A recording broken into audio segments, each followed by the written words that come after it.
Twins இன்னைக்கு சரியா bowling பண்ணாங்க. குர்னால் பாண்டியா அண்ட் ஸ்ரீயா சர்மா. குர்னால் பாண்டியா வந்துட்டு அதாவது மேட்ச் பவர் பிளே ரொம்ப ரன் போயிட்டே இருக்கு. ஒரு 10 ரன்ஸ் பர் ஓவர் போச்சு. கரெக்டா வந்தாரு, கரெக்டா தூக்குனாரு. அதே மாதிரி செகண்ட் விக்கெட் தேவையா ஷாட் அது பவர் பிளே முடிஞ்ச உடனே அதுவும் சரியா போட்டாரு. சரியான கேட்ச் அதுவும் டிண்டர் நல்லா குடிச்சாரு. அந்த குர்னால் பாண்டியா பிடிச்ச கேட்ச் அது அன்பிலியபிள் கேட்ச். ஐ திங்க் அந்த கேட்ச் தான் மேட்சை மாத்தணும்னு நினைக்கிறேன்.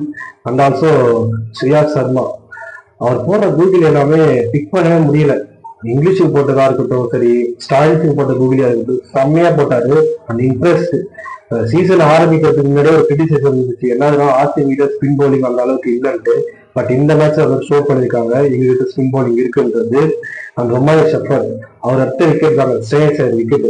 அந்த விக்கெட்ல மேட்சை மாத்திட்டு அப்படியே டீமே கொஞ்சம் அப்படியே டவுன் ஆயிடுச்சு. சஷாங்க் சிங்னாலும் எனக்கு அடிக்க முடியல. And Hazlewood and Bhuvneshkumar saluting. கடைசி நேரத்தில் வந்துட்டு ஏக்கர் பால் மட்டும் நெயில் பண்ணாங்க. ஐ திங்க் 4 ஓவர்ஸ்ல ஒரு 20 ரன்ஸ் கிட்ட தான் இருக்கும்னு நினைக்கிறேன். எல்லாமே ஏக்கர் பால்ஸ் தான்.